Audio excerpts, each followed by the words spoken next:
Do it. Oh man, you just Hello! Hello! And welcome to this very special episode of The Sausage Factory, in which we will be watching the 80s slasher classic Sleepaway Camp in real time. And as you can see, we have been graced by our special guest, Jonathan Tiersten himself. Ricky is with us. Jonathan, how are you, man? Thanks for joining us. I am fantastic. It's my pleasure to be with you guys, and to add another sausage to the mix. Yes. There you go. The more sausages, the merrier. Or to the grinder, if you will. Yeah. Yes. Sometimes that is the One case. One more into the grinder. Hey, babe.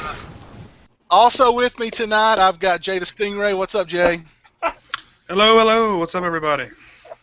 I'm glad you have a drink, Jay. That's coffee. That's the like world's a biggest 32 coffee. Yeah. Unfortunately. Also I have with the us world's tonight, we've biggest got. Also with us tonight, we've got James, DVD Collector 1974. What's up, man? Hello, hello. Ready to go to camp. Got our bags packed, our PJs on. got our We're ready jammies for a on. camp out. There we go. Orc is with us. What's going on, Orc? What's up, players? YOLO Swag 420. The Coke Zero. Hashtag YOLO swag. Hashtag that shit. Gotta hashtag that, son. And we've got Cole and Raho joining us together. Via What's going on, you satellite. guys? All you conspiracy Canadian. theorists didn't believe us. They're actually floating in a blimp. Yeah. Sausage Factory first, right there. We're floating up here in Yeah. Canada, eh? They're floating in a blimp high above Nova Scotia right now. Hey, you know, you guys, we have ways of making you pronounce the letter O correctly. Yeah, well, nothing's worked so far. Yeah. Yeah. Oh, I find that offensive.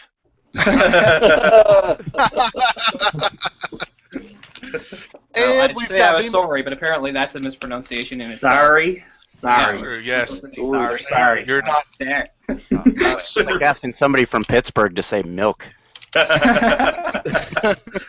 Go Penguins. And we've got B Movie Mike with us tonight. What's going on, Mike? How are you, man? Hey, what's going on, everybody? Ready to have some fun? I know I am. All right, and B Junior's joined us again. B Junior, I'm sure he snagged him a new beer, a fresh beer. How's it going, man? Pretty good. Hope everybody brought their toothbrush because we're going to camp. Yes, we are. And I will announce that this episode of the Sausage Factory is brought to you in part by Pabst Blue Ribbon. So, Yingling, Heineken, fuck that shit. Drink of champions. Farfeg Nugan. green oh bottles. man, it's good stuff. And our co-sponsor is, as always, Great Value. Great value. Great value, Mountain Lightning, baby. And Lucky Strike. This is true. This Only is the true. finest. Yes. Only All the right, I gotta finest go. for I'll sausage. see you later. No, I'm on a beer break. I want to make sure my head's in the game for all the people watching. That's important. Okay, that's very important. Get Yes, sir. that beer. I got to put my helmet on and put my head in the game. I'll be right back. Put your game face on, dude. There it is. Oh, goodness. So, okay, while Jonathan's away, let me just tell everybody, this is how we've got things set up, just like all of our other live commentaries. If you want to watch the movie with us in real time, whether you've got the Blu-ray, the DVD, the VHS, beta, I don't know if it came out on Laserdisc, you got a voodoo code, whatever you got. We are at 0.00 on the film, and the on the screen right now are the words "In fond memory of Mom, a doer." So if you guys at home want to sync up your own copy, 0.00 on the screen should be "In fond memory of Mom, a doer." And while you guys are doing that, while you guys are setting all that up at home right now, I'll go ahead and do the drawing for the Sausage Factory t-shirt. If you guys shared, retweeted, whatever, the posting about the show, the live commentary, then your name was entered into this CD case top, blank CD thing, and I'm going to reach in. I'm going to draw a name out, and that person will win a free Sausage Factory T-shirt in the size of their choice. If you had 2 opportunities, which means you could have been entered twice. So I'll reach in right now, and I will pull out the name of R&R Horror Hunter. Congratulations, buddy. You have just won All right. That's a great. free Sausage Factory T-shirt in the size of your choice. Congratulations. Go ahead and message me your mailing information and what size you want, and I'll get the shirt out to you as soon as possible. So thanks to everybody who shared and retweeted and all that stuff. If you did not win a Sausage Factory shirt, go to thesausagefactoryshow.com, and all shirts in all sizes are on sale now for $20 with free shipping. They are the swagginest thing in the world. They were trending worldwide on Twitter. Donatella Versace was wearing one the other day. So, I mean, it's going worldwide. Going worldwide. Hashtag YOLO Swaggins. YOLO swag, 420, blaze it. Raise it up. But until Jonathan comes back and we start the live commentary, let me just ask you, and let me ask everybody out there in Sausage Factory Nation, how's your guys' summer been? So far, so good. So far, so good. What Find it hard is to your believe. favorite? Hotter than balls up here. Yeah. Fucking sticky day. It's gross. Hotter than balls here in Kentucky, too. Very hot. Yeah. Very I hot. can believe that. That I can believe. What are your guys' favorite summer movie? Dawn. Apes, son. Apes. I'm still gonna have to go with Yeah. Godzilla. It's a real close one for me. It's between Dawn and Godzilla. Although I really it's did just- enjoy Edge of Tomorrow. I thought that was really good. That's was that? one I want to Oh, watch. okay, tomorrow. Oh, I didn't see that. I want to see that. Yeah. I didn't think much Yeah, of I think Godzilla. I think that's out in the red box now, as a matter of fact. But Oh, is it? Okay. What is? I think Edge of Tomorrow. Jeez, I think it just left Tomorrow. theater. It's just left theaters here, yeah. That's crazy. Wait a minute. We'll see it, there's like. Yeah. Isn't it? You're talking about the movie with Tom Cruise in it, right? Correct. Yeah, I do tomorrow. Yep. Okay, yeah, I'm pretty sure that's either in the red box or it's going to be there pretty soon. I think. Because I Down think there I in saw America. down here in America. That's right. I wouldn't We doubt just it. got I really think lucky. it didn't set the box office on fire, that's for sure. But it was still good. Yeah, I think it tanked pretty bad, but It's been a rough summer. let's go ahead and get the party started. Jonathan's back. He's got him a fresh beer. Let's go ahead and we'll start the movie. Countdown in 5, 4, 3, 2, 1, and go. Push play. And the live commentary has officially began.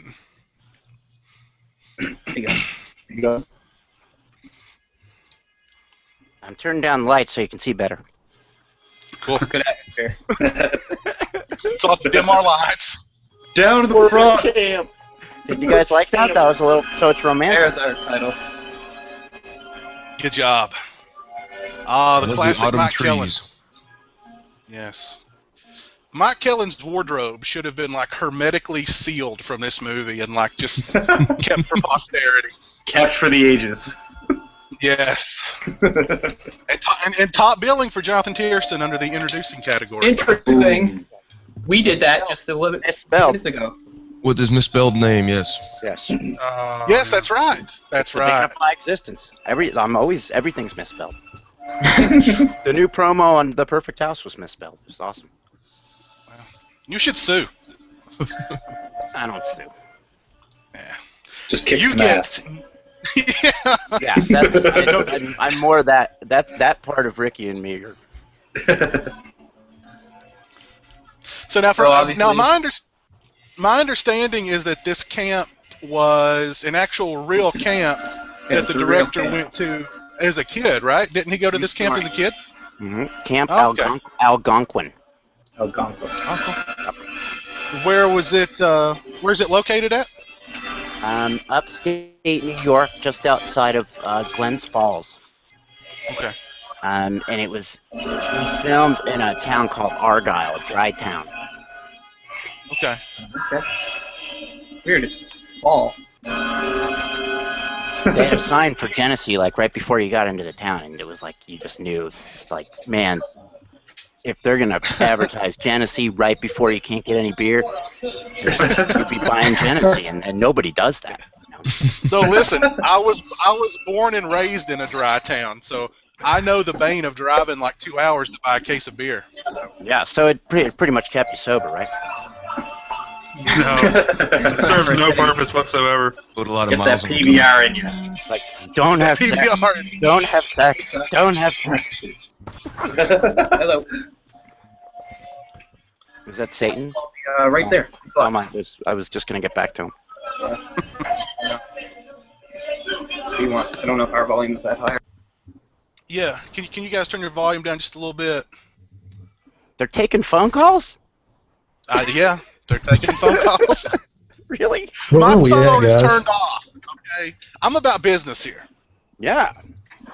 Rude as fuck. Rude as I know, fuck, man. We're known for Oh, rudeness Rick- up here in Canada. I know. What would Ricky say about that, man? And farting. Why don't you tell me what Ricky would say? That's my original VHS. Oh, nice. Ah, sweet. Cool. And a little Mike Kellen on the back, Yes. Classic. wearing his sporty little jacket there. Oh, yeah. He was snappy dresser. That's actually the artwork I would prefer too. Well, it's on the inside. You can flip it. Yeah, it's on the Right, inside right. of that new Blu-ray. I know, you have to fold it. It's all wrong. All right, Nigel, how did just you- fold it, okay? How did you get involved with Sleepaway Camp, Jonathan? What Well- was the casting process? I was hooking at Grand Central, install number 4. No, wait, that's a different story entirely. Standard fare. The way I got involved in acting in the first place was only about a year before, because the Pepsi Cola people came to my high school to audition for a commercial, and basically everybody signed up except me until two of my friends dragged me at the last minute, because the sign up was in the principal's office, and that was not a place I would go, willingly. Right. And because I knew every nook and cranny of it. So I signed up, and long story short, I got it, and it ended up being a commercial with Kaplan, who played Mr. Cotter on Welcome Back, Cotter.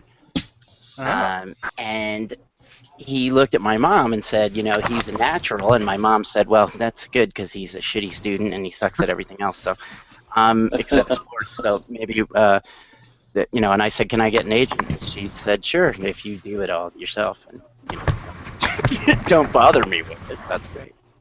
And Right. So, I was in New Jersey, and I started taking the train every day after school to audition. And so I got Sleepaway Camp that way. It was an improv audition. Robert asked me to tell him off, and I had a lot of pent up rage. Wow. I was like, so I actually looked at him. I'll never forget it, because I looked at him and I said, seriously? And he goes, yeah, let me have it. And I swear I saw his hair blow back.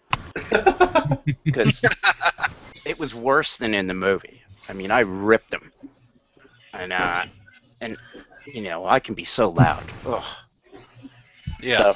So, I walked out of there. I was with 2 girlfriends, and I said, I think I got that. Nailed. They were like, have you ever said that before? And I said, I've never said that coming out of an audition, ever. I just knew, because he was still just sort of sitting there looking like like something out of a cartoon with this singed hair and stuff. And I was like, it'll be okay, a couple of years of therapy. Yeah. So did you I mean, I'm sure your mom or your dad had to sign off on you being in the film. Did they read the script with you? I mean, did they realize you were making a slasher movie? No, they could care less. My parents got separated when I was 10, divorced when I was 11. Everybody always asked me that question, like, what did your parents think? And I said, I honestly have no idea. My mom came to visit once when I was on set. Once, one day, which was nice. I mean, I'm not, complaining. I have a nice relationship with her, but no, my parents didn't give a rat's fucking sausage. And So nobody it's- did, I mean, it was like, the ending, they didn't even ask. Nobody asked to read it. Nobody cared that I'm talking about my family. Nobody cared that I was the lead. It just didn't matter to them. They were all wrapped up in their own shit, Well, so pretty much unsupervised on the set then. Wildly unsupervised. Drinking beer, smoking cigarettes, instilling the would-be bodyguard who was supposed to watch me to go buy me beer, getting yelled at by the director of photography because I had bags under my eyes in the morning, and he's going, "You're supposed to be fucking 14!" I'm like, well, How old? I'm like, do that How old- voodoo that you do. I had How old just were you, turned 17. I just turned Oh 17. wow! Yeah, I was I would really have small. thought. Well, look I at me would have now. thought for sure. Guys, I'm but- pushing but I would've- 50. I look like I'm pushing 50. You're looking good, man. You're looking good. Yeah, I've always looked extremely, and it's not a baby face thing. It's just I just look young, But I looked young then, and I looked really young then, and but yeah, I had literally just turned 17 when we got on set. Wow. Wow. Yeah, but Chris Collet was 14 and Felissa was 13. Okay. She was hot. Now I've heard I've heard rumors that you and Felissa had a little something going on while making the movie. Yeah, I saw we that. did. Yeah. We Extras. did. There was some drama there. There was a lot of drama. They actually halted production at one point. You said they Wow. took you bowling to work it out? No, the bowling thing. That's That's a myth. Slightly apocryphal, but we did go bowling. But no, they locked us in a cabin. It was the wardrobe cabin, and she tore me a new asshole. Wow. And she was absolutely right. Because I was a 17-year-old with raging hormones, and I couldn't get past the fact that she was too young for me, Right. Except that when she wasn't playing Angela, she had makeup on, and she was just gorgeous, and she wasn't wearing an ace bandage around her boobs, so they were already developing, and Right. it was but when we got to a point where things might progress further, I would stop it, but then when the extras showed up from New York City, that's how I released that valve, and that's when we got in the big, Yeah. yeah. Was it Meg? No, and I had a huge crush on Kathy. I had a huge, Uh, oh my God, and it never happened, and I think it didn't happen because, more because of her, because Kathy really looked at Felissa as a little sister. okay. Because there was a mutual attraction, but Kathy really was very protective of Felissa, Oh, and I here we think go. that's great. So, Kitchen staff. Now we've been are we staring at we've been Artie's butt now? Are we staring at Artie's We've been butt? introduced to Mel and to Artie, and Artie's given one of the classic lines in horror movie history. We call them baldies where I come from. Sounding Amber Alert now. Yeah. This Not shit in would not fly today. 1982, guys. Not in 1982. Nobody knew what the hell an Amber Alert was. And you know what? People talk about this as it's so impossible. I'm like, in 1982, a pedophile cook, it was probably more the norm Sure. than the Oh, yeah. exception to the rule. I mean, I think it's absolutely. there was nothing. I mean, I went to a camp that was completely anarchistic. It was. There were literally. It was complete free for all with counselors all on drugs and screwing each other. I mean, it was. Oh yeah. So Those this meatballs. to me, I was like, if you want to know what camp's like, watch Sleepaway, because that's what camp's like. Yeah. And I'm sure you've been asked this before. It's probably a tiresome question at this point, but I mean, Why am I you know, so it's well hung? it's no, not that one, a sorry. movie it's not real. There's a million takes. There's a lot of standing around all the crap that comes with making a movie. But still, like, there must have been points, especially being the age you were, like, did it feel like camp sometimes? Yeah, absolutely. We ate in the mess hall. Yeah. And, the pot that you saw that everybody goes, that's the stupidest pot I've ever seen in my freaking life, They used that pot to make corn for the cast and the crew. Because you need a pot that big. Because you can't make that much corn without a pot that big. And you got to have, all 6 burners are getting used at the same time. Plus, what they didn't realize also is that that was a kosher Jewish camp. So the cooking had to be kosher. Oh. A lot of the Jewish camps are, So the cooking was kosher, even though the whole cast was a bunch of Italians. Except me. But everybody was Italian, except me. Oh yeah. What was Mike Kellen like to work with? Amazing. For me, that was one of the extreme highlights because I've always been a cinephile, and I was really, really into Midnight Express, and so I grilled him to the point of where it probably bothered him a little. But because Brad Davis had just OD'd before we shot it, and he was really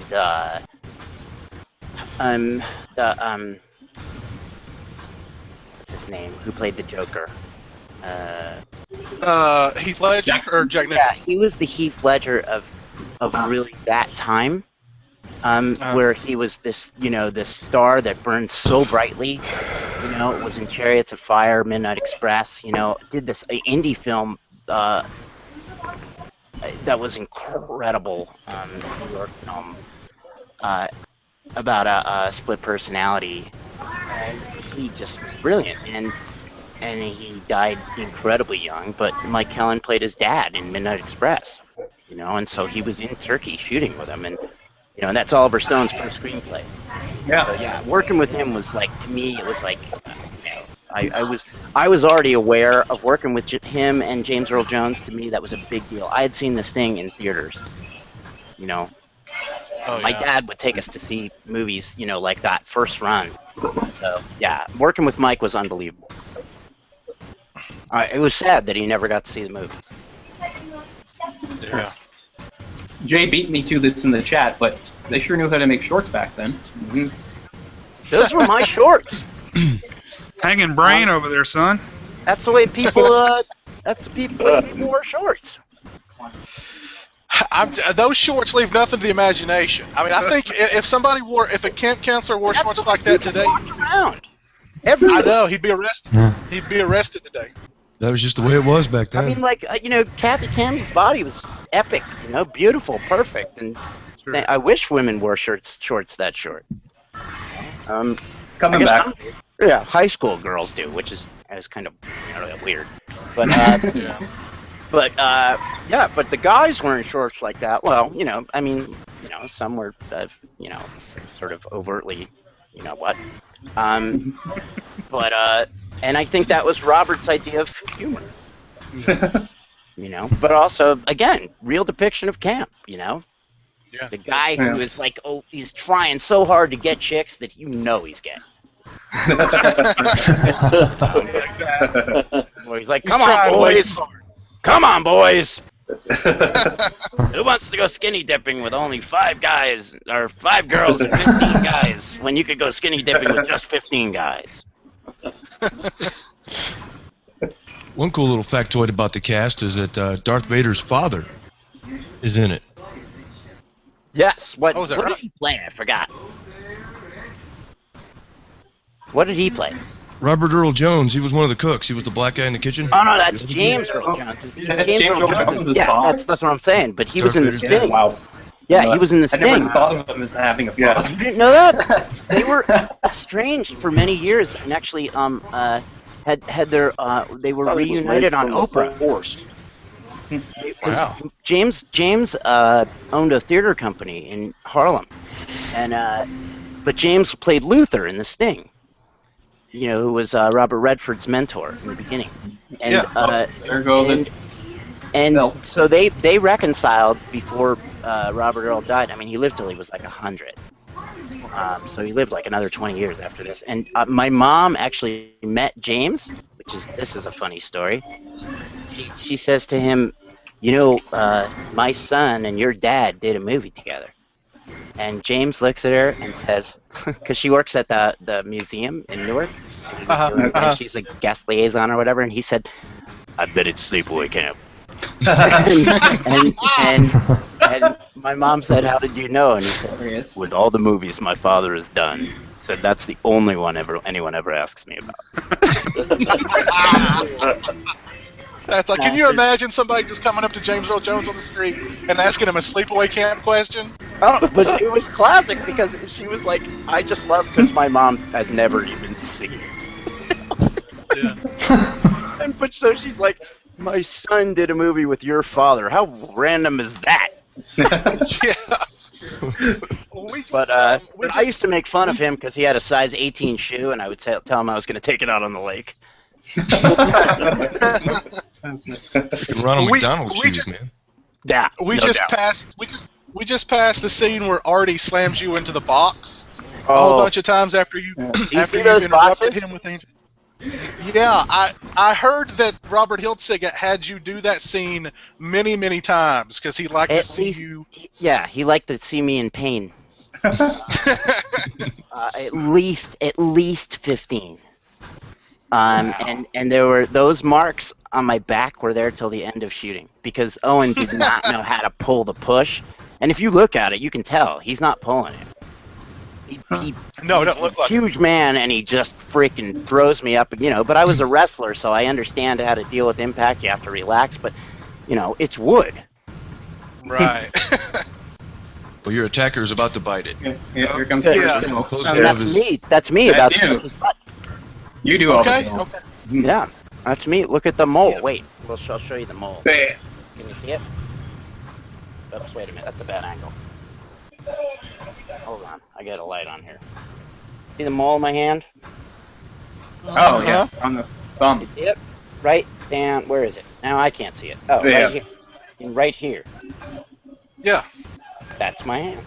Because Felicia's hands were too feminine. Did they use your arms and hands for all of the kills? Every single one. Yeah. Okay, that's what I thought. Which sucked because I had to work a lot more. Because I mean, they definitely looked like manly arms and hands, but at the same time, knowing the ending of the film, it kind of makes sense. Well, it's funny. I'm gonna take.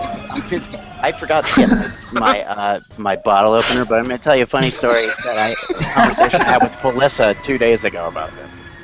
Okay. So this will be breaking, never before discussed, and Felissa and I came up with a new theory all by ourselves. Okay, go for it. Yeah. Okay, I'll be right back. I need beer. And those special effects looking on the Blu-ray, guys. Looks really good. Looks good. On mine. Yeah. Yeah, I mean, considering this was a really low-budget movie, I mean, that was some great practical effects with the blisters and stuff. Yeah, great practical effects. I recommend watching it with the new commentary too, because he is hilarious on the new commentary. Yeah, that's a good one. The old commentary with just the director is a little lame. He's a little elusive. Yeah, he doesn't really play into it, but the new commentary is awesome. And we've opened now the Miller Genuine or the Miller High Life. So the Pabst Blue Ribbon is done. Now on to the High Life. I'm surprised we didn't hear the chorus. The opening act is complete, and now it's time for the headliner. Here's the usual rationale. People die at camp all the time. Let's just keep it going. Don't worry about it. So some guy got killed. Let's keep going. I got ready for the 80 overload. I watched Legend of Billie Jean today. Ah, cool. How was that transfer? Yeah. Watched it yesterday. It's really good. It's just a blank disc. It doesn't have anything but commentary on it. But it's commentary with Yardley Smith, so that's something. There you go. I definitely need to pick that up. I need to pick that disc up. But Mike Helen, what a face, man. What a face on him. Wasn't it? Like claymation. Yeah. See, I've always wondered with all the camp slasher movies that came out in the 80s. I mean, summer camps must have been like huge in the 80s. Well, yeah, in the 70s too. 70s mainly. It's not as big as it. It's just not the same thing now. I mean, all parents back then were drunk and screwing each other and and chasing each other and everything. And having car key parties. Everybody was bombed, crashing cars and having sex, and it was a glorious time. It really was. Yeah. I truly miss it. A time machine. Yeah. Because that seems like a really fun time to be alive. Yeah. The 70s were like rip-roaring, It was like the 20s. And, it was like the last time this country was truly free. Yeah. I think it's we are missing a lot of that. And I don't want to get started, but it was sleepaway camp was something, parents would sell cars just to be able to get rid of their kids for the summer. And it was totally acceptable, And I never went for a whole summer, but I knew kids who every year, man, it was 8 weeks. That was it, So they were there for almost the whole time school was out. Wow. And I was like, well, your parents must really like you. We're about to get to the infamous Mozart jamming his face into that dude's butt. So Chris had a piece of toilet paper caught in there. It was really bothering me. That's the closest I've ever gotten to a man's bing bang. And I gotta say, as liberal as I am on social causes, it was not a pleasant. No. Not a pleasant. Not for everyone. Check for toilet paper. I guess if you're gonna do that scene, check. Really? Yeah. And I would have said something to him because he was like my best friend, but I couldn't in front of the 45 people in the room. Be professional, for God's sake, Well, yeah. I mean, check your shit. Literally. Yeah. One thing I love about like camp slasher movies is like the hijinks that they show with the kids getting into during the movie at camp. What kind of hijinks did you guys get into behind the scenes? I'm not really a hijinks guy. I was mostly just trying to get beer, cigarettes, and chicks. And play video games because there was a video arcade next door to my motel, and I mean, I don't know if you remember what it's like to be a kid like that, but man, if I could just play video for like 5 hours and be uninterrupted and just play Space Invaders and Missile Command and Asteroids and just have nobody bother me, it was like freaking paradise, and I had an expense account to do it. It was awesome. It was like this is the greatest 7 weeks of my life. Are you kidding me? Right. That's all I wanted. I was like, there's beer, there's pizza. We had Freihofer's as a sponsor who make like these incredible baked goods, and so for me it was just pig out. So basically it was 7 weeks of unadulterated drinking, smoking, chasing tail, and playing video games for you, and you got paid for it. Yeah. Except I was very serious when I got on set. I mean, right. And I maintain that to this day. The stunt guys even gave me an honorary stuntman card because the stuff that they were making me do. Especially with all the killings and everything and all that stuff. Because I was really into the process. I really, really, really was into the process of filmmaking. I thought it was so cool. When you see those huge lights go up on night shoots, it's really, it's like a fantasy. And that's fun to watch, Can't believe we made that cut. We just moved past your famous line of eat shit and live. Oh. Love that. That was easy. Because my brother's name was any of that cursing unscripted? I mean, did Hiltzik just say just curse at him, or was it all in the script? There were moments that were where he would let me ride, but that one that was all Robert, the eat shit and live thing. Okay. And I looked at him and I said that doesn't make any fucking sense. And he was like, just say it, it'll work. I'm like, yeah, but it's stupid. I said it's not even a good comeback. You know, and so he would get mad at me because I would argue with him about shit like that all the time. I'm like, that doesn't make. I'm like, why? Why would he say eat shit and live? It's just fucking weird. And now it's become like this iconic phrase, and I'm like, what the fuck? How did that happen? I'm like, it's still stupid.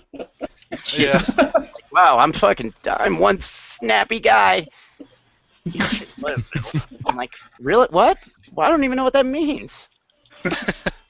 Well, if anybody out there watching has any questions for Jonathan, go ahead and either tweet those to us at TSF Nation or post them in the comment section of the video, and we'll get around to picking Jonathan's brain some more. Yeah, outside of what eating shit and living is. Yes. I have no idea. I don't even know where eat shit and die came from. You probably Wikipedia. That's just adding insult to injury. Eating shit and dying. Or though, I mean, if you ate shit, wouldn't you want to die afterwards? I was going to say, Yeah, maybe it's worse to live. You have to live with the memory of the flavor of the shit. That would be worse. Now we're We're getting a little too existential on that. Eat shit and live. we get deep here on the sausage. All I know Yeah. is there's about 20 bands across the country that are called Eat Shit and Live. So I actually, Felissa Rose is calling me right now. Hold on a second. Felissa Rose is calling me, so let's see what she has to say. Oh, Cool. What do you want? I'm very busy. Hello? Uh-oh. My cell phone doesn't work down here. Now she's going to be mad. Uh-oh. Oh, you don't want her mad, boy. Let me tell you. You don't want her mad, let me tell you. Well, let's see how we deal with this. She's probably like, why can't I chime in here? Let me see. I'm going to find her on Facebook, and I'll send her the link that you guys got me. Yeah, go ahead. Yeah, free. And then That'd be awesome. I'll say, if you want to join in on this fucking nightmare, you're more than welcome. Be like all these guys on here talking shit about you. You better come on and defend yourself. Yeah. Welcome to the train wreck. Yes. Well, she has a sausage. So okay. My phone's ringing right now. Let me see if it's Felissa calling me. Hold on. We can all compare Hello? sausages later on. I mean, Is this Felissa Rose calling me? Tell her my cell phone doesn't work down in my studio. Hold on. More violence. Just hook her up. Don't put the phone up to the microphone. That's a freaking nightmare.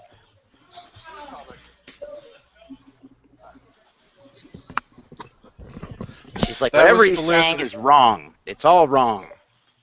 She told me to meet her at the waterfront after the social. So. Uh-oh. Ooh. I'm sending her the link if I can. Yeah, go ahead. But I actually typed into Google, meet me at the waterfront after the social, and there was like a band, some metal band, and they have a song called "Meet Me at the Waterfront After the she Social." knows all about all those things. She's got that stuff dialed in, because these people like worship her. I love her blank stare. That's how she met her husband, for God's sakes. Yeah, well, he's the CKY singer. Mm-hmm. yeah, CKY.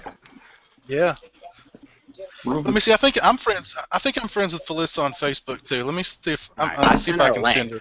I did. Oh, I sent okay. it to her. Okay, cool. She won't figure it out though, because you got to put the plug-in in first, and then she's not a computer person. But Okay. you can walk her through. She's it not if you like. She's not Well, I computer mean, savvy. I mix, music, so I have to be. Yeah, was acting or music your first love, or was it a girl named Felissa? First love was music. Oh. I started playing French horn when I was I think 10, and so music was and still is just it's. I always say acting is something I love. I'm really good at it. I went to college for it. At, probably the best place you can go, NYU, and as did Felissa. And but a musician is who I am. I'm not an actor who dabbled in music. Right. You hear me, Kevin Bacon? You hear me? You hear me, Kevin Bacon? Ooh. I was actually Throw down. actually, I can guarantee you he's watching. Actually, Barry and I were at Scarefest. I think it was 2012 that you and Felissa were at, and you did like a little live show during your panel with Felissa. And I thought the music was pretty cool. Yeah, it's on tape somewhere. I played Peter Gabriel's "In Your Eyes," which is really nerve-wracking. Screw you, girls. Do you Let's have just go naked with ourselves? Speaking of a sausage factory. Yeah. Do you have Skinny dipping without you. Do you have a website with your music on it that you would like to direct people to? Okay, what is it? Very hard to find. It's jonathantiersten.com. I'm never going to remember that. You got to add that .com in there. People forget it all. That's what I always get. Did you spell it wrong like in the credits? No, but you know what I did? I put that TON actually still brings you to the same page. Oh, cool. Well done. I'm genius. You thought that one out. Good job. Taller than everybody in this team. Yeah, I took every possible spelling of my name, including Obi-Wan Kenobi. It's pronounced Jonathan. It's pronounced Obi-Wan.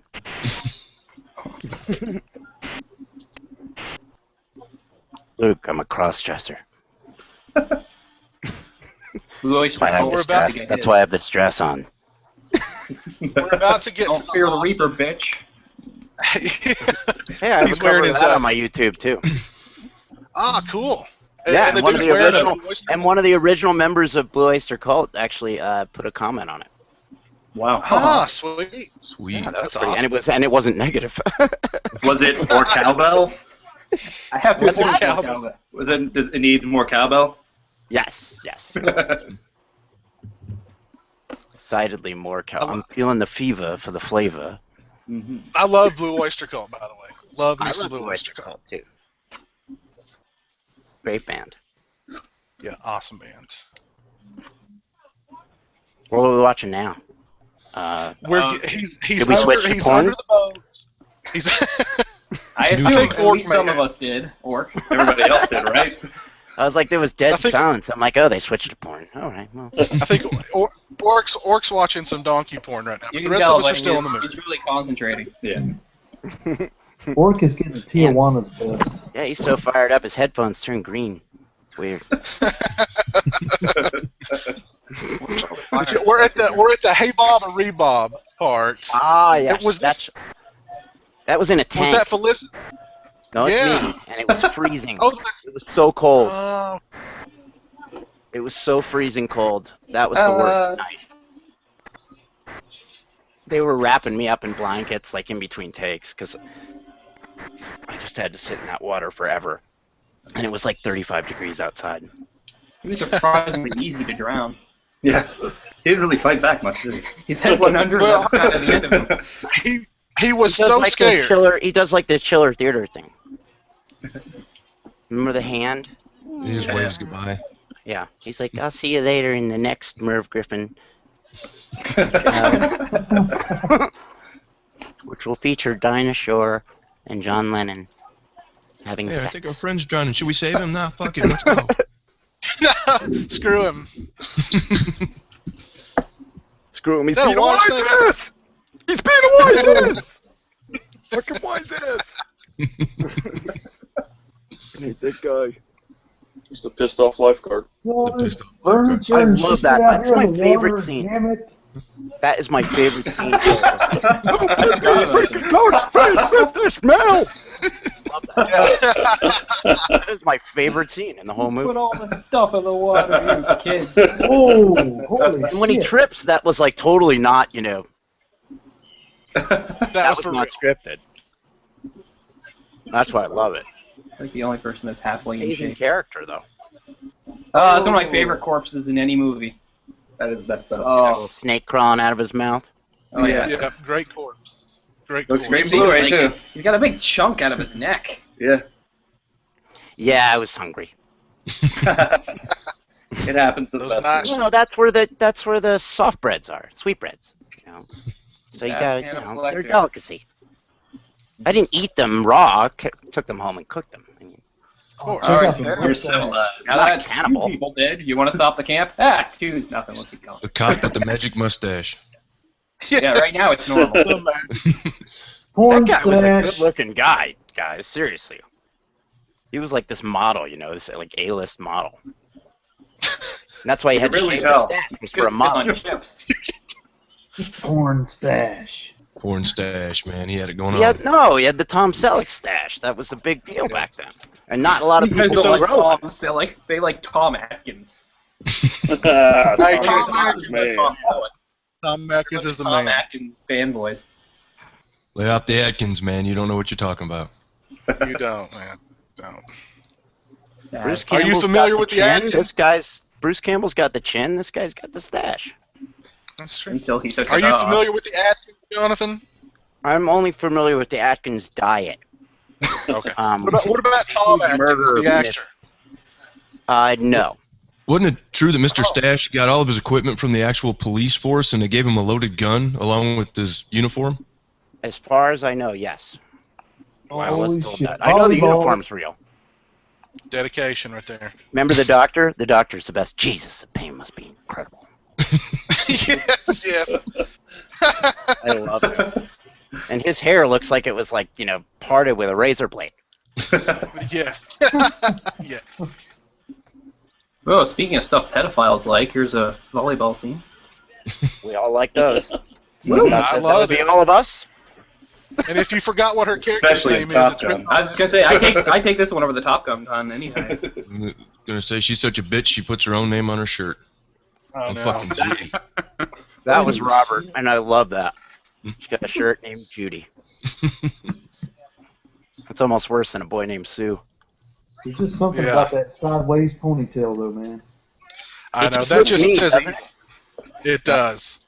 And her hair's like It's down her butt. Yeah.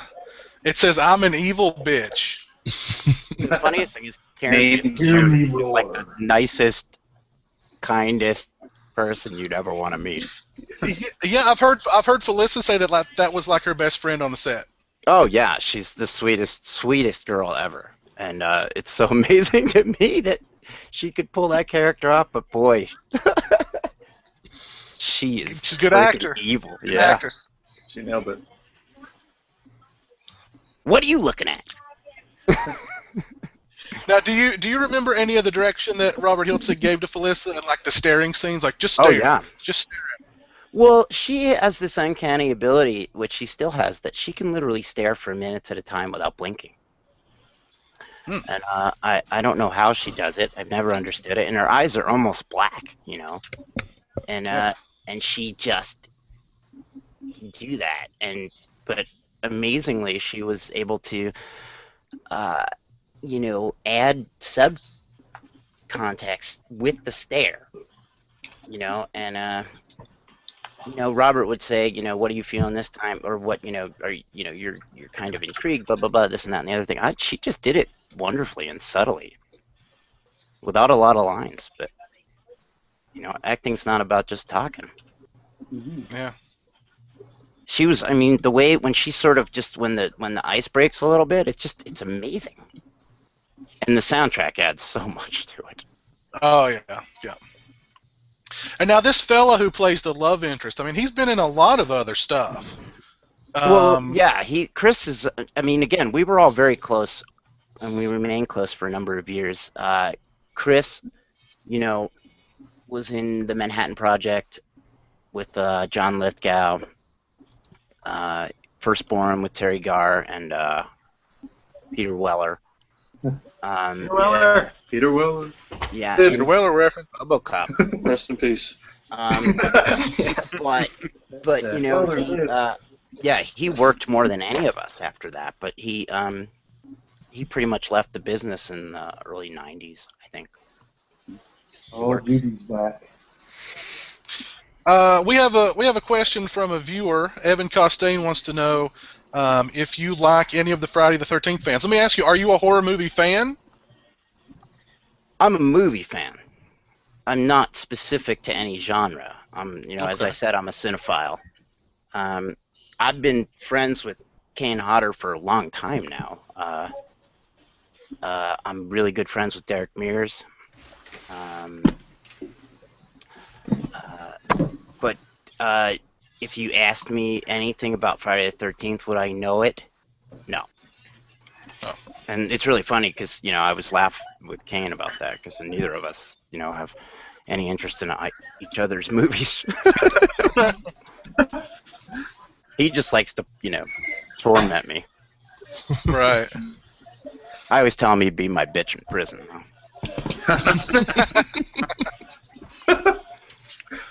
That's my throwdown to Kane. You can take it right here. You gotta catch me before you can do me. Right, yeah. Oh, somebody's vomiting. It's awesome.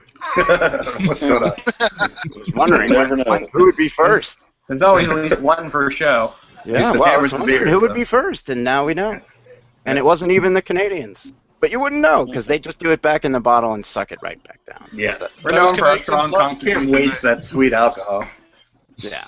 They're still thinking about the, We don't even have six. That the Canadians lost in the semis. It's brutal to them, but No. to my Rangers, I might add.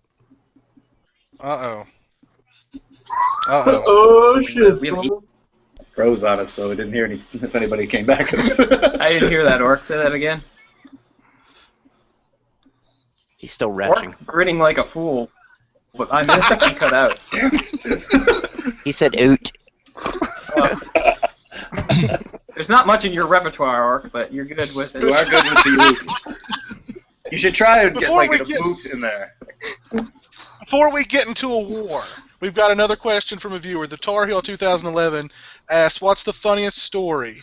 What's the funniest story you had on the set of Sleepaway Camp? The funniest thing you recall happening on the set of Sleepaway Camp?" Wow, there's a bunch. One I think that was especially fun. I don't know about funny, but it was certainly fun for me. Is we had a tutor on the set, and I was like, I'm not here to learn fucking math. Dude, seriously. And the guy was like so, he was kind of a jellyfish, and I was like in full-on Ricky mode, and so I took the textbook and just chucked it out the cabin because they had no windows on those things, and this poor little guy goes scurrying after it. I'm like, you can bring it back in. I still ain't gonna fucking read it. He looked at me, and he goes, I guess we're done here. I was like, That's awesome. I was like, and I looked at him, and here's the way it ended. I said, "Give me a B." And he So did. let me ask you: were you being were you method acting, or were you just a little shit? I cannot answer that on the grounds. Myself.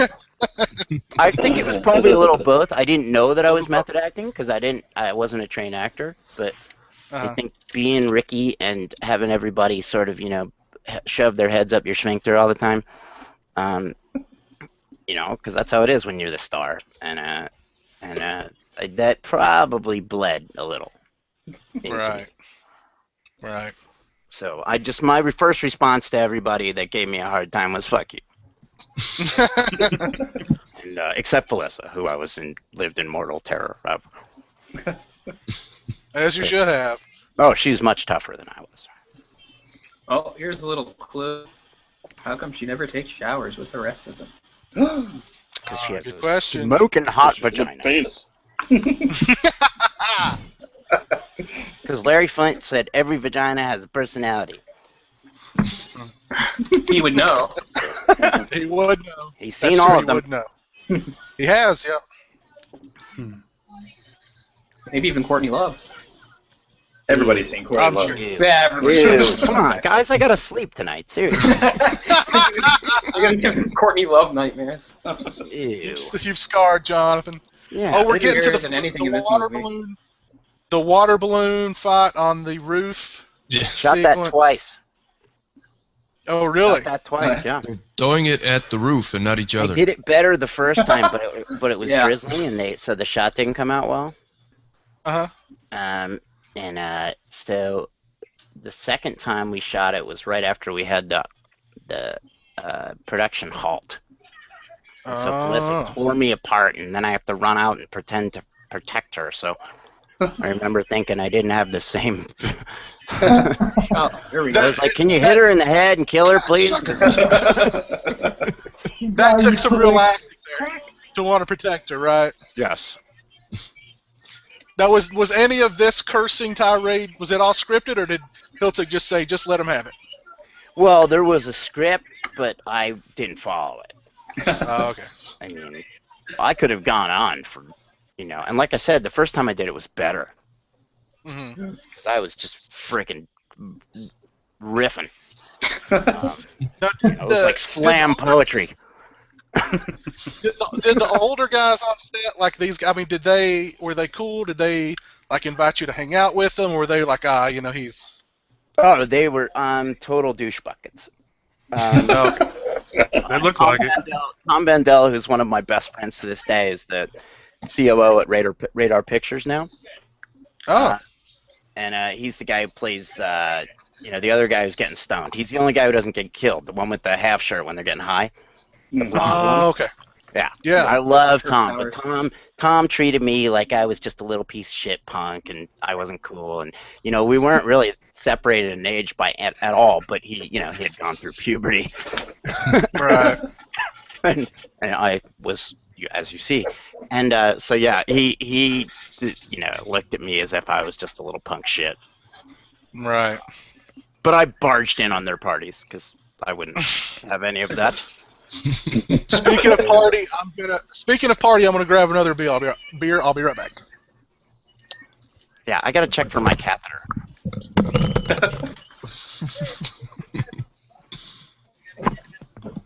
Yeah, that's good. Well, it's really long. Who knew? Well, He's got a sweet Spider-Man comic. Yeah, I know. Duke too. It's got it, yeah. Where's the Spider-Man? It's got a Spider-Man comic where he goes to the... Oh, really? Oh, I forgot Stall. about that. That's awesome, yeah. Yeah. And that's like an original. I think Robert collected comics. Oh, cool. I'm the resident... Oh, it'd be James too. James and I are the comic guys. What's up, brother? I'm sorry, I have to get some heroin out. I'll be right back. You do what you gotta do. Boy, it's the bees. Time to die on the toilet. Like 9/10 of Horrifically. I love how there's actually no bees in the shot at all. Well, And it looks like a hornet's nest. They wanted to use the bees, but hairy legs like I do. obviously they didn't have CGI back then. Yeah. But the problem was it got so cold at night that they ordered all these bees, which were like insanely expensive. It was like one of the biggest budget things in the film because you got to hire a beekeeper. Yeah. And they all died because it got too cold. The heater ran out of propane overnight that was supposed to keep them warm. So that was like all the bees they had left in the final one. Wow. Still looks good though. Oh, yeah. Yeah. Looks like I say a raspberry The on there. sound effect helps me to believe it, even though you don't see it. I had this, You're yeah, buzzing, I had this like- conversation at the Mile High Horror Film Festival with the director, and he was the one who pointed out that Finally, some at the end. by doing practical effects as well as you can do them, people will forgive a lot, and that's part of the problem with your Transformers and all this stuff is that they're not even trying anymore. Right. And so do your practical effects as well as you can possibly do them, and then if you need a little smidgen of CGI, great, do it. But nobody does that anymore. And the irony is that in $300 million films, they still make such blatant, ridiculous errors that absolutely break down the fourth wall, and that sucks because it happened to me when I watched Tarantino's film, the one with DiCaprio. Django. Django, yeah. There's a scene where he's got his legs crossed, and then suddenly his legs aren't crossed, and it's a close-up, and then they go back and his legs are crossed again, and then his legs aren't crossed. And I'm like, I don't watch for stuff like that. It's not something I actively look for. I'm not one of those people. Yeah. But it destroyed the movie for me. It was like I just couldn't get past it. And I was like, how on earth does that get inside a $100 million film? It's true. You know? Because there was no way from the position he was in. I mean, it was impossible. Unless he was like, you know, the Flash. Right. They blame the continuity girl got lambasted over that, I'm sure. No, but she shouldn't have gotten lambasted. It should be the editor. Because he's got to see it. And yet somehow it ends up in, 3,000 theaters? And you're telling me Tarantino doesn't see it when he watches it? He's probably hoping that you don't see it. Yeah. No, he's assuming I don't see it, which is insulting. You know, go back and watch The Exorcist, man. It's fucking flawless. Yeah. Oh God, yeah. Now, were you asked to be in any of the Sleepaway Camp sequels? I mean, like Part 2 or Part 3? Nope. No, I guess because it went in such a different direction, and it was taken over by different people, right? Because they were, and they were really pushing to have Springsteen and make it really different. Yeah, but they offered Felissa to come back, but okay. But the vehicle for Pamela was not the reason. They just thought Ricky wasn't important. Fuck them. They were wrong. 31 years later, they were wrong. Goddamn right. And so, well, we're they at get what they get. Things Like are when getting people too try and compare the PG-13 films, here. I start laughing. I'm like, really? Here comes some sexual confusion. We just took a little peek behind the beaded curtain. Uh-oh. Yeah. What are we looking One at? of the things I love about this movie is, I mean, Maybe literally on the from the beach. word. Cutting to the father and his friend. Yeah, and like Ricky is pointing at Felissa, or the Not two little kids Ricky. pointing at each other. Peter and Angela. Well, the thing. There you go. Yeah. Don't get confused. Then the guys who did How Did This Get Made are going to get back in on here, and then we're going to have a night. But yeah, one of the things I love about this movie is, I mean, literally from the word go, there's just this weird kind of atmosphere. There's just something off about this movie, and that kind of permeates throughout the entire film, really. Just this uneasy kind of feeling that goes on Well, throughout if you the ever whole movie. meet Robert Hiltzik, that's the feeling you have all the time. And for people who say this was accidental, they have no idea. Because this guy is a genius with a genius IQ, who's a lawyer, who gave all this up, and absolutely thrives on making people feel uncomfortable. And whether it's in personal conversation or in a film, which was why he did what he did in Return, which I've never seen, but everybody, their reactions to it were so violent and angry and blah blah blah, and I was like, oh, that's Robert. He's not going to make a movie where you can have a sort of innocuous reaction to it. It's not going to happen. Sure, there were a lot of people like me that went into this film thinking it was going to be another Friday the 13th like experience. A lot of people did. And then you get the pedophilia and the homosexuality and the transgender bits, and it's just and like, bullying, what the fuck am I watching? Bullying, Yeah. and bullying and character development. Yeah. People they always say, well, it was kids playing kids, and I said, that's not really what the point is. The point is that they actually developed characters, and that didn't happen in Friday the 13th. It didn't happen in The Burning. It didn't, that wasn't something they did in those films. It was an excuse to kill people. They kind of marketed it like, similar films. That was UFTC. Right. That was they wanted people to think it was Friday the 13th. But I mean, they did create one of the most memorable, awesome, one sheets ever with the Adidas shoe and the knife going through it and the letter. That's awesome. Awesome. Well, did you ever see some of the alternative posters because they sucked. Oh my god! Thank God Robert decided on that because that is brilliant. I mean, the knife through the sneaker is so iconic. You know, I would venture to guess there's probably at least 1,000 people in the United States who have that tattoo. Maybe I'm underestimating. I've met a ton of them at conventions, you know, and it's a great. But now it's, and here's the crazy thing about Sleepaway Camp: it's bigger now. It's bigger now than it's ever been, you know. And as I said to you guys before, I was, you know, tweeting back and forth with Eli Roth and Brian Whitten last night. Brian just produced Cell, which is the Stephen King novel with Samuel L. Jackson and John Cusack. And Eli put, wait, I don't want to misquote him because that would be really kind of they were in 1408 too. Yeah. Well, Sam Jackson and Brian was the producer on that. Brian produced Final Destination, American History X, The Wedding Singer. In fact, I got a text from Sandler because, you know, I went to college with him when Brian and I were up in Vail. You know, because as I don't know if you guys know, I'm sure you do, but that I quit the business for 20 years to pursue my life as a musician. Right. But I got a text from Sandler when I was up in Vail. It said, "I thought you were dead." Yeah, like, you can tell him he hasn't made a funny movie since like '95. No, you'll love him. Thought you were talented. That's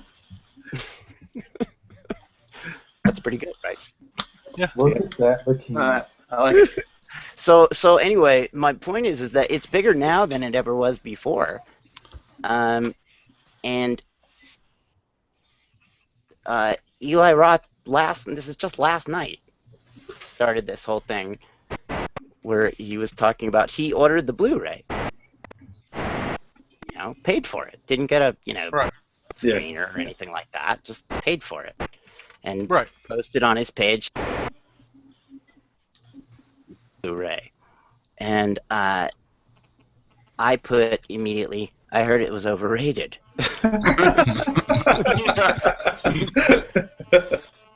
And let me get my, okay, and so he says, you got too much Sausage Factory shit on here. No way. Never enough. He says, my gosh, you guys are everywhere. Gotta go viral. Yeah, you guys are very viral. You're way more popular than Eli Roth. Yeah. Real talk. So. Real talk. Yeah. Real talk. I turned down Eli Roth. Eli approached me about doing a Cabin Fever live commentary. I said, no, we're doing Sleepaway Camp. That's right, damn it. There you go. It's our mission to expose our sausages to the world. Yeah, you don't get Cabin Fever until you freaking cast Jonathan Tiersten in something, buddy. Okay? We could have done Cabin Fever. We could have had Ryder Strong on the show. Oh. You bastard. Ryder Strong. Ryder Strong. Eli Roth at Jonathan Tiersten at Felissa Rose. Sleepaway Camp is like a fine Bordeaux. Ages beautifully. Needs retroactive Oscars on so many levels. I totally agree. Damn right.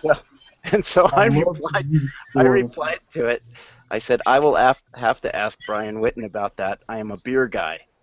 And Brian put, I agree with Mr. Roth. It is like a 1961. And then I had to call people and find out what a 1961 Bordeaux was all about. And apparently it's a good one. Yeah. So, but I just love the fact that Eli is such a fan. I think that's hysterical. It would be better if he actually, you know, like cast me in something. I'm pretty great. Well, I mean, the first time I saw this movie, which was years and years ago, I mean, there's just so much about it that stood out from all the other slashers of its ilk. I have a great old dear friend, and when people, when people think it's just about the end. By the way, I see the Muppets Most Wanted poster behind you. You know that Tina Fey is a Sleepaway Camp fan. Oh wow, that's awesome. And she mentions it in Mr. Bossy Pants. Yeah. And cool. she did an interview with the Nerdist, Chris Hardwick. She talks about it for like 10 minutes with him. Oh wow. That is awesome. Yeah, I'm like, Yeah, I mean, I had John Landis come up to me 5 years ago and go, it's an iconic movie. And I went, John, Animal House is an iconic movie. Blues Brothers is an iconic movie. I said, Buck, American Werewolf in London's an iconic movie. I said, Sleepaway Camp's an abortion. And he looked at me and he goes, mark my words. And he was right. Yeah, and I didn't realize it at the time because that's back when I would go to conventions and you would hear crickets, at my table. It was awesome. It was just, thank God I had a guitar so I could keep myself occupied, because while everybody else was signing autographs and making money, I was just sitting there going, this is like more humiliating than high school.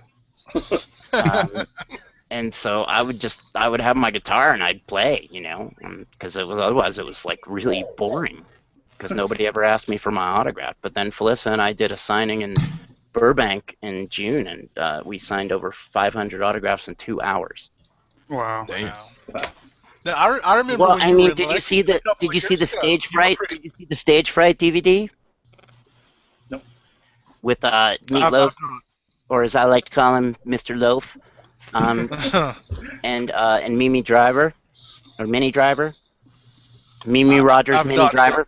And it says, so their cover of the Blu-ray says it's Glee meets Sleepaway Camp, and I said that's when you know you have entered mainstream pop culture. Yeah. Yes. Only took 31 years, right? Yeah. Well, when I met you in Lexington at Scarefest a couple of years ago, I mean, you had a lot of people there then, you and Felissa both. Yeah, but I was under witness protection, so that was totally different. No, that was because that was. I think those fans in Kentucky are such real, true horror fans, more than any other convention I've been to, that they were ahead of the curve. And I'm not saying that, to stroke you. I just really believe that because I thought after Scarefest that all conventions would be like that. And no, sir, they were not. And Kentucky and Scarefest was good at that something. they like horror, man. Yeah. They Best really show of the do. year every year. Bomb. Yeah, Scarefest is incredible. It's and plus I love the fact that they have like 5 bars on every block. You come here. It's better than New York City, for God's sakes. And then also that you could I didn't realize it while I was in the hotel. You walk by doors and it goes Rupp Center, and I'm like, that's the Rupp Center. And it's like it's there. It's like I'm a sports geek. I mean, I'm like, what? I'm like, I wanted to go on the court so bad. Just dribble a basketball for a couple seconds, Yeah. But I was like, it's connected to the hotel. I had no idea. There's doors from the hotel. Well, do you have any convention appearances lined up for the rest of this year you wanna tell everybody about? Well, everybody except the NSA. Okay. Yeah, we're doing a thing called. Well, I'm shooting 2 movies in August. Oh, cool. Yeah, one with Felissa. We're as the Spencer Tracy and Kate Hepburn of horror. We're after all this time, we're doing stuff together because she's, outside of all the rest of it, she not only is she my best friend, but she's this unbelievable actress. She's so good. You should really check out her film Camp Dread with Eric Roberts because she's outstanding in it. So we have a number of movie projects lined up together, both as actors and producers, and Madden also to the soundtracks. But we have the next convention we have lined up is Phantom Fest in Scranton, Pennsylvania, on the first week of October. And some of the other headliners are Jeffrey Combs, William Forsythe. Very cool. Yeah, they have an awesome lineup. There's a whole, I think, Bill Moseley. There's a Devil's Rejects reunion. Michael Berryman. Oh, cool. Yeah. My peeps. My peeps. And then the week after that, I do the Mile High Horror Film Festival, which has become a huge film festival. Last year, Tom Savini was the big headliner, as well as Doug Bradley. Oh yeah. Oh, cool. Yeah, and Ken Foray was there. And you have a movie out on DVD right now. The Perfect House came out 2 days ago. The yeah. Perfect House, which is Felissa's also in, but we don't have any interaction. But I did win 3 Best Actor awards for it, which was kind of cool after not doing anything for about 20 years with regard to acting. And cool. So The Perfect House just came out in broad release 2 days ago, and the reviews have been mixed, which I'm perfectly okay with. And but my reviews have been all really, and Felissa's have been really positive, which is really cool. Because they're like, wow, these guys aren't just the 2 kids from Sleepaway Camp; they can really freaking act. And plus, she grew up beautiful, and you know, right. That doesn't hurt. But she's so talented and so genuine and such a you know, I mean, the stuff she could do as an actress, and it has not, no one has scratched the surface of it yet. I really expect her, you know, middle-aged years to be something spectacular, and if some director figures it out, then good for him. If he doesn't, if no one does, then it's a terrible loss for all of us. Because she really is that good. She grew up really well. She blossomed. Oh, she's quite gorgeous well. and still gorgeous. I mean, with 3 kids. Gorgeous. And she's really. She seems like a really nice, sweet person. She was really nice to meet. So she's insanely sweet. She, like I said, she's my best friend. We fight like, you know, best friends fight. She and I, you know, it's been complicated, but I adore her, and I'm so proud of her. And we're really excited to be producing this new feature called The House That Wept Blood. And it was David Hess's last project before he died suddenly of a heart attack, who was David Hess from The Last House on the Left. And David and I had formed a bond because he was a musician as well. And, you know, he wrote about, I don't know, 10 or 12 of Elvis's songs, including All Shook Up. Awesome. Yeah, but so when he died, the director and writer, Scott Bullock, was just, he felt like his, you know, like, the rug had been pulled out from under him, because they even shot a prologue with David, and so I took up the reins on it, and now Felissa and I are co-producing. And Felissa's gonna star in it. I'm starring in it. We're looking at maybe Misha Barton as my wife, and Ken Foray as maybe. We're talking to a bunch of people, but maybe Ken Foray is the detective part that David. Awesome. And just, you know, like-minded people, you know, pulling a project together. And the other project we're doing now is called Reservoir, which is going to be amazing, with a guy named Mark Anthony Del Negro. And they already started shooting, which is really fun, because it's so fun to watch their night shoots while I'm sitting at home and knowing that I'm going to be out there soon. And then the other film I'm doing is called Sugar. It's a story. It's not a horror film. It's the story of a middle-aged woman whose husband is running for Senate, and she was in a rock band when she was much younger, and she surreptitiously reunites this rock band in her mid-40s, and it's Alice Ripley, who is a very famous Broadway actress, and I don't want to get his name wrong, but I think Robert Colhesi, who was on Oz for all those years. Oh yeah. And he's the guy who's running for Senate. And Joan Jett has like 5 songs in the soundtrack, and I have 1. but that's fair, right? But they asked me to do a sort of, you know, a one-day role, and I was like, yeah, something outside of horror. Are you kidding me? You know, that's a beautiful thing. And so yeah, I leave on August 17th for that, and Felissa's in it as well. She plays the crazy lady who owns the general store, and it's all about a reservoir that, it's actually based on a true story of a reservoir that was built and it was they moved all the Christian graves, but they didn't move any of the ancient Indian graves. And then the other person that we brought into this is Frank Sorrentino, who was young Peter, aka Angela. You know, the first scene, right? Oh, okay. And he is the Situation's older brother. Oh. And they have their own reality show that just premiered last week on TV Guide, on TV Guide Network, called The Sorrentinos, and it has huge ratings. And so he is hooked up with me and Felissa to sort of do new stuff. Cool. How crazy is that? I mean, you're busy. There you go. Oh.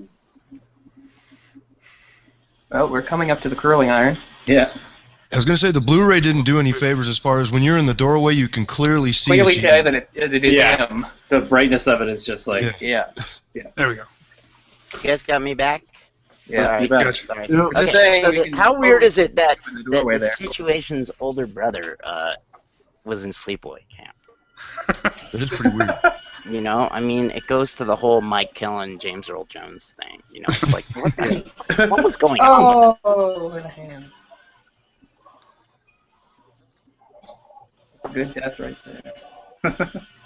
Anybody watching this thing? We're watching the curling iron. The curling iron death. That's why we're so quiet. Ah, that's my hand. That's my hand.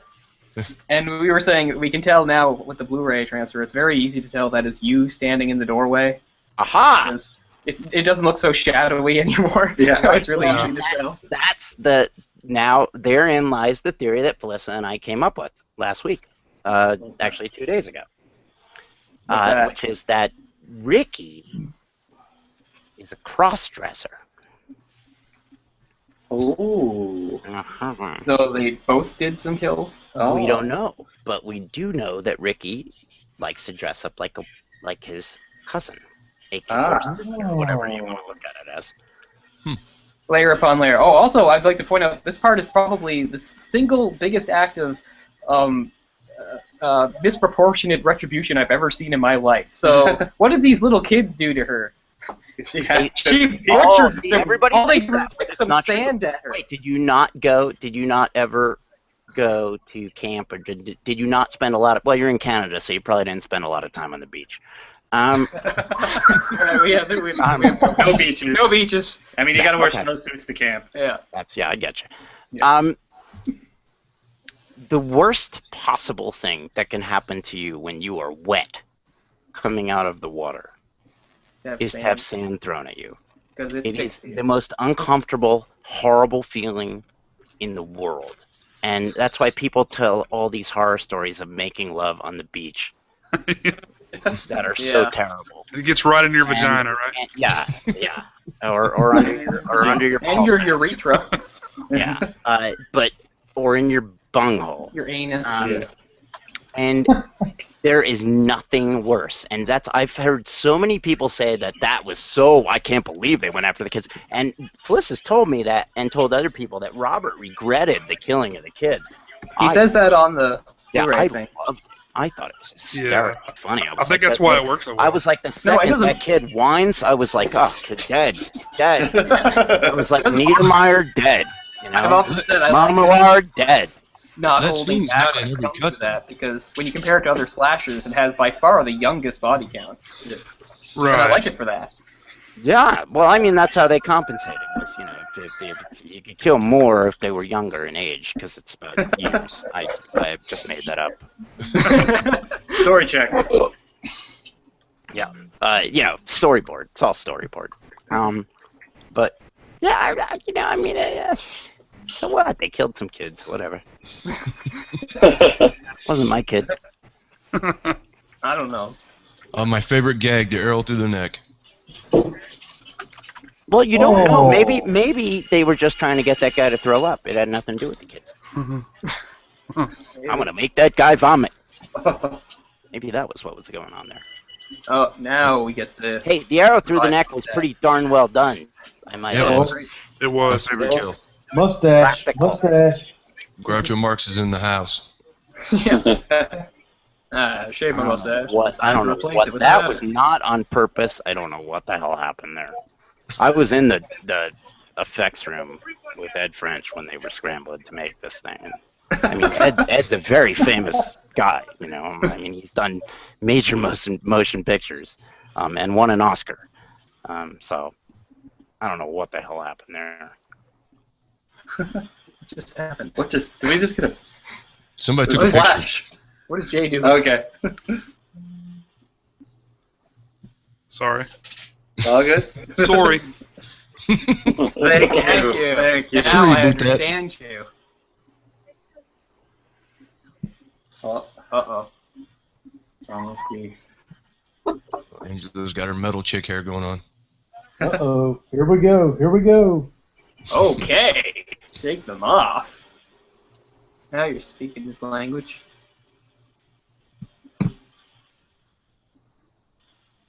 It's about time for the most infamous sausage in film history.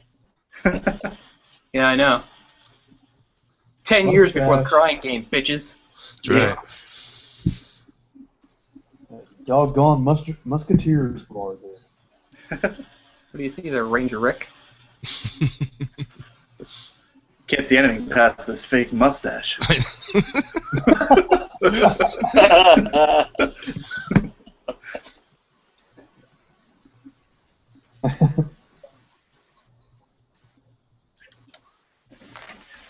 Sorry, guys. I don't know what happened there. That was weird. You back? I didn't realize you were... Yeah, Google Plus is happening. It's kind of funny, yeah. You said that scene where they had to make up your face after you got beat up, that ruined your sinuses for like ever? All the shit. It was brutal. It was 4 hours, and I remember because now on the Blu-ray you can really see how detailed the makeup was. Mm-hmm. But they put all this latex. They stuffed all this rubber up my nose, and then they put all this latex inside and stuff. And it was 4 hours to do all this stuff. And when you see it, I mean, I'm sure when I saw it in the theater, it looked great, but that was 30 years ago, and so I saw it since then, and I'm like, man, why did I go through 4 hours for that? That was insane. And because they were literally, and the only thing I can liken it to is my son, when he was 3, broke my nose, which is awesome. The wooden airplane when he was having a night terror, and it's a very long story, but I'm not going to get into all of it because it involves Malcolm McDowell and Michael Berryman, and it gets weird. But that's for another day on your show. But I was whistling when I breathed, and so my wife, who is a physician, said, I think you need to go to the ENT, like now. And that was like a week after I just went to a convention in Vegas, and so they, they put you under and they crack your nose back into place, and it turns out my kid, had busted my nose in 2 places and deviated my septum, and so they have to do it like a drilling thing all the way up top, and then it's just awful, and then they shove these huge splints that are like this long up your nose, and they stay there. And I had the most insane sense memory of what I went through at Sleepaway Camp, because it was so terrible. They were like, "This is important. We got to make sure we get this right." I'm like, "Yeah, like the mustache." I'm like, "You need 4 hours to make it look like I got a fucking bloody nose? Really?" Well, we're almost at the final. We're coming to our reveal. The wonderful reveal. Aunt Martha. Yeah. God damn, that's creepy. It's pretty cool how they had to rebuild that set to mimic the stairway. Oh, isn't that amazing? Yeah, because they couldn't get the house back. Oh, here we go. Yeah. Oh, she's a boy. What? I just love her weird. What? That Vienna sausage. It's cocktail wiener. I was the only person on set for that. I heard the guy that did that had to get loaded. When I was awful. It was awful to watch. It was awful. They were plying him with Jack Daniels, and he was crying like out of some Greek tragedy. And I was like, cold, man. Yeah, some the movie people do resembles anything the for tragedy $230. But $230 in 1982 for a college student at SUNY Binghamton, was a lot of freaking money. And but he didn't realize. I don't think they told him everything. We're gonna shave your whole freaking body. With the wardrobe and makeup lady drunk as well, giggling the entire time they're doing it. And the lead actor outside going, "That poor bastard." And yeah, it was, I'm amazed that guy's never come out and said it was me. He could be good in the circus. I mean, the circus. for it to be that cold, he's fine. Yeah. I'm laughing. I'm like, it was literally like 30 degrees outside, and everybody always talks about how small, and I'm like, shut up. I'm like, you show me a guy who looks like he's hung in 30-degree weather. And I said, I've never met him. It would just mess everything out even up more if it looked hung for that shot. He had to like, she's a boy, and she's like a porn star. Yeah. Well, I mean, my guess is he had to be, at least averagely endowed just to be able to see it in that weather. He's not by. I'm standing by a huge blasting heater with a propane tank. He's out there in the flipping cold, right next to the water, where the wind is just ripping. Yeah. And he's crying. A naked dude wearing a chick's face, crying. That would have been something. Well, it's because Felissa's mom said ixnay on the original idea was a phallus. Strap on. And Felissa's mom was like, no. Felissa was like, I'll do it. That's why whenever she does interviews, she's so funny. I'm the chick with the dick. She cracks me up. But no, so they, that poor bastard. Poor bastard. But I always laugh about it because I say, hey, Kane Hodder made a career from doing something where he had a mask on. Derek Mears made a career for something where he had a mask on. This guy might have been able to capitalize. That is so cruel and unusual. I don't know why I even did that. I am not a nice person. None of us are, so yeah, you totally fit in. His dog could have had a serious movie career. But I do play one on TV. Well, we lost our fearless leader here. He got kicked out during the final moments of the movie there. Yeah, well, that's because, why? Why? He was trying to do that really, get drunk really quick thing. Wink, wink. You know what I'm talking about? Yep. Yeah? It goes straight to your bloodstream? Yeah. But what if it gets stuck? Aneurysm? Oh, that shot is says he's singing several verses of Moon River right now. That image on the screen used to give me nightmares right there. Oh boy, Yeah. The image of a beer up your butt's giving me nightmares. Right there. Right there. What's happening? Right there. Red rum. Oh wait, wrong movie. But I do anyway, live. You guys, I live I live about 45 minutes from the Stanley. Oh wow. Oh really? Yeah, and I went. So I went last year for the film festival, even though I wasn't invited. It was sort of like the older guys at Sleepaway Camp. So I get a room at this Fleabag motel, and I show up.